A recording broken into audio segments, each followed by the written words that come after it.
everyone. In this video, we're going to look at two key trigonometric limits.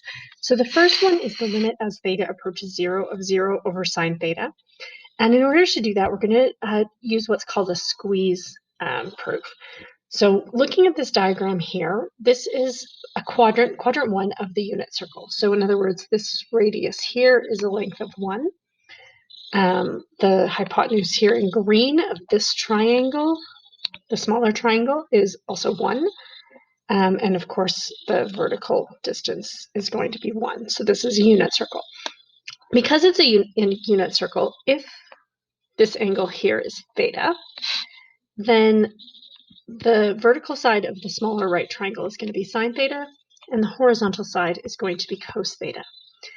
If I look at the larger right triangle, then this vertical length, let's call A for a second.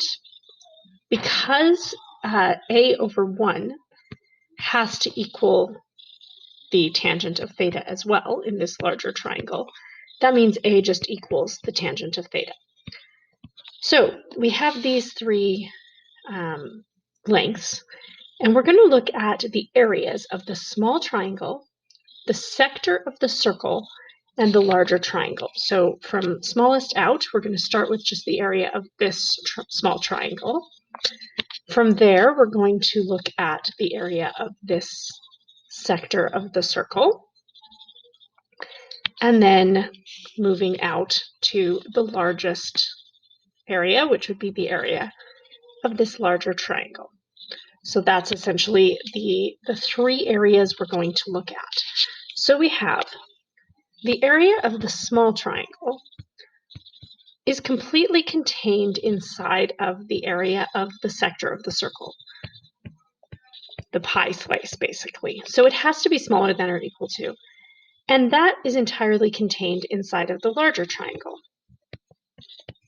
So these are the three relationships we have. So if we look at how we would calculate each of these things, the area of the small triangle is 1/2 the base, which is the cosine of theta, times the height, which is the sine of theta. The area of the sector is a fraction of the circle. So the area of the whole circle would be pi times the radius squared, so just pi, because the radius is 1. And the fraction of the circle represented here is the same fraction as the angle theta is to the full rotation of 2 pi. So that would be the area of the sector, the pi slice. And the area of the large triangle is 1/2 the base, which is just 1, times the height, which is the tangent of theta. So we're going to look at this inequality, this three-way inequality here. If I multiply everything through by 2, it doesn't change any of the inequalities because 2 is a positive number, but it cancels out all of these 2's in the fraction. And I can see as well that theta is going to, or pi, sorry, is going to cancel in the middle. So what I now have as a simplified version is that cos theta sine theta has to be less than or equal to theta, which has to be less than or equal to tan theta. Now, I'm going to divide every part of this by sine theta, because we are trying to look at what the limit is as theta goes to 0. So remember, our limit was limit as theta goes to 0 of theta over sine theta. So if I can create theta over sine theta in the middle, then that's what I'm looking for. And this is basically making the assumption that sine theta is greater than 0, so that I don't have to switch any inequalities. And in this case, because I've drawn this in the first quadrant, sine theta is greater than 0. If sine theta is less than 0, then what ends up happening is we end up reversing all the inequalities.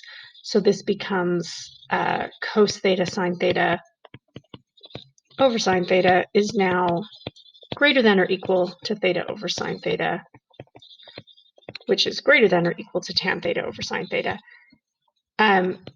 which we will simplify in the same way we simplify the other one. So I'm going to come back to that in a moment. So that's if sine theta is less than 0. So I drew it in the first quadrant, but it might not actually be in the first quadrant. So now we simplify this down. Sine theta cancels obviously out of the first one, but remember that tan theta is also sine theta over cos theta. So the sine thetas are going to cancel there as well. So what we end up with now when we simplify all this is cos theta is less than or equal to theta is less than or equal to 1 over cos theta. The simplification would work the same way on the other side. So we would have cos theta is greater than or equal to theta over sine theta, which is greater than or equal to 1 over cos theta. So now we're looking at what is the limit as theta approaches 0. So the limit of all of these, this inequality should still be maintained. So the limit as theta approaches 0 of cos theta is less than or equal, this should be over sine theta. Here, I missed that. The limit as theta approaches 0 of theta over sine theta, which is then less than or equal to the limit as theta approaches 0 of 1 over cos theta. Now, the middle limit here is the problematic one, because as theta goes to 0, then we've got 0 over sine of 0, which would also be 0. So that's the problematic one. But I actually don't have a problem just substituting 0 in. The cosine of 0 is 1. So the limit as theta goes to 0 of cosine of theta is just 1.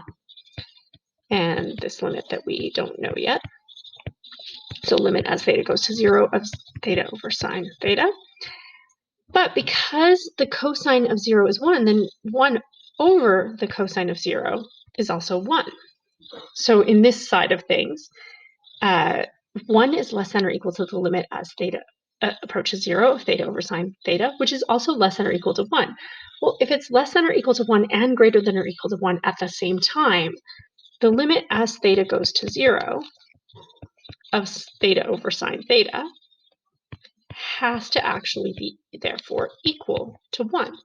And that's why we see that it didn't really matter if I switched the inequalities or not, because as I take the limit on this right-hand one, I'm going to get the same situation. I'm going to get that 1 is greater than or equal to the limit as theta approaches 0 of theta over sine theta, which is greater than or equal to 1. So because I end up with 1s on both the left and the right-hand side, it actually doesn't matter if the inequality has swapped or not. In either case, this is the limit. And that's going to be a key limit in coming up with the derivatives that we're going to need for trig functions. I will also note that this limit can be inverted. So in other words, the limit as theta approaches 0 of sine theta over theta is also equal to 1. So those are both the same thing, basically. So that's our limit that involves sine. We also do have a limit that involves cosine. So that's this one right here. The limit as theta approaches 1 of 1 minus cos theta over theta is actually a typo. So it should be theta approaching 0. Otherwise, I don't really have any issues at all. So as theta approaches 0, then 1 minus cos 0 is going to be 1 minus 1. And so we end up with a 0 over 0 form again. So we need to do some manipulations in order to figure out what this limit is going to be. So let's consider that we have, I'm basically going to multiply numerator and denominator of this fraction. So the techniques that we learned with our algebraic limits. So the limit as theta approaches 0. If I multiply numerator and denominator times 1 plus cos theta, so the conjugate essentially, then what I end up with is in the numerator 1 minus cos squared theta over theta times 1 plus cos theta. But 1 minus cos squared theta is sine squared theta. So what we now have is the limit as theta approaches 0 of sine squared theta over theta times 1 plus cos theta. So what I'm going to do is I'm going to split this into two limits.